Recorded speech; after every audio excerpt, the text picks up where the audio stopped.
Glad you're back. Let's knock out LeetCode 169, majority element. So given an array nums of size n, return the majority element. The majority element is the element that appears more than n divided by 2, rounded down to the nearest whole number times, okay? You may assume that the majority element always exists in the array. So very straightforward. The length of nums here in example 1 is 3. 3 divided by 2 is 1.5. We round down to the nearest whole integer, which is 1. Which number inside of here appears more than one time? Oh, it's 3, so we return 3. Example 2, the output is 2, and for these constraints here, very straightforward.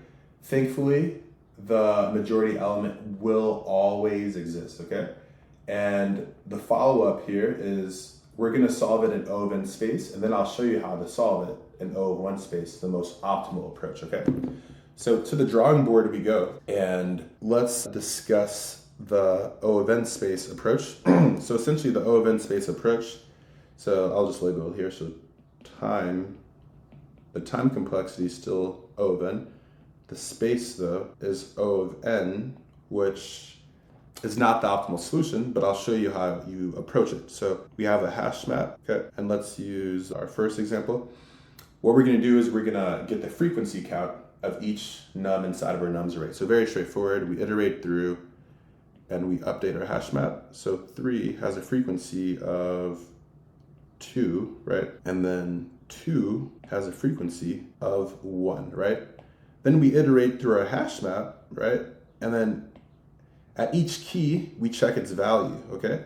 Is the value, if the value is greater than the len of nums divided by 2, in Python, this will get it down to the nearest whole number, then we just return the key, right? We return that guy. And that's it, okay? Very straightforward, only a few lines of code, but we don't like the space, right? The space is not optimal. So let me introduce you to an algorithm that gives us the most efficient approach, and it's not something the average person would know, so don't worry. It's called the Boyer-Moore voting algorithm. So let me label that. Okay, so it's called the Boyer-Moore voting. All right, so let's draw the function signature so we have a better understanding of what that even means, okay? So we'll say define majority element, which takes in nums, right? And these variables are very critical, right? So we need a count variable that starts off at 0. We need a candidate variable as well that also starts off at 0.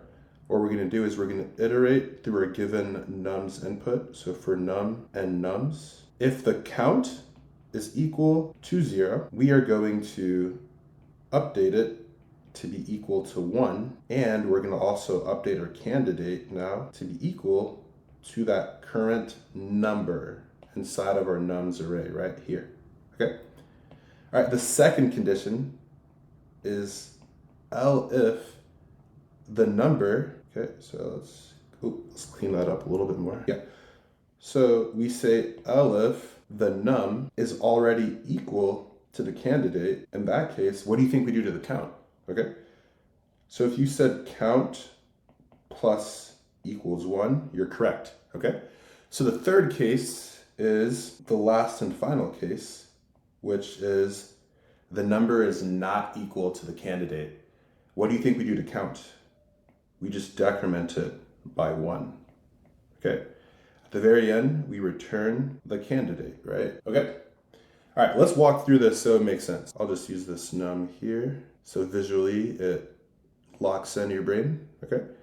So num, we're gonna start our iteration, okay? So for num and nums, okay, if count is equal to 0, is count equal to 0? Yes, it is, okay? So now we're gonna say count is equal to 1 now, okay? Count becomes 1, all right? And candidate is now equal to this number here, okay? So candidate is now equal to this 3, right? Okay, so now we're back inside our for loop, right?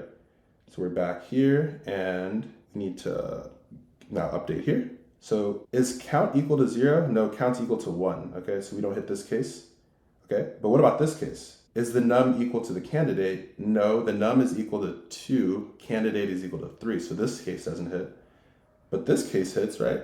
So we're going to decrement count by 1. So after decrementing count by 1, count now becomes 0, right? Okay. Now we're back inside of our for loop. We get here, okay? Is count equal to 0? It is, okay? So now we reset count to be equal to 1, and then now the candidate is equal to the num, which it was still 3, okay? So we're gonna update our count to be equal to 1, and we're done with the for loop, and what do we return? The candidate. Notice how the majority element happens to be the candidate that survives all of the count decrements by 1, okay? If that still exists, it has to be the candidate, and that's it. So let me repeat myself. So if we have some way of counting instances of the majority element as +1, any other case where the element is different, the number is different than what we've been tracking so far, we go ahead and decrement by 1, okay? And if the number survives, it's the majority element. So let's go ahead and navigate on over to LeetCode, and let's solve this, and let's code this up, okay? So count is equal to 0. The candidate is equal to 0, okay? For num and nums, if the count is equal to 0, then we're gonna set the count equal to 1, okay? We have an identifier that we're gonna associate the candidate to, which is the num, okay? That current num that we're iterating through. Otherwise, the other case is if the num happens to be equal to the candidate, and let's keep giving ourselves more buffer, okay, by incrementing count, okay? And then when the number is not equal to the candidate, we're gonna decrement count, okay? Because we're gonna see if we can override the existing candidate and see if we can find a new majority element, okay? At the very end of our loop, we just return the candidate. So if I run the initial test cases, I pass, that's great. Submit it, and I have a working solution, great. So let's go back to the drawing board to reiterate on the time complexity. I think I told you guys already, but the time and the space, so time is equal to big O of n, right? The space is equal to big O of 1, constant, right? So that's good for us. And please go ahead and do this example by yourself, okay? If you found value in my video or my videos in general, please like, comment, subscribe, follow, whatever platform you're on. It really helps the algorithm, and I'm here to help you guys as well. I'll see you in the next one.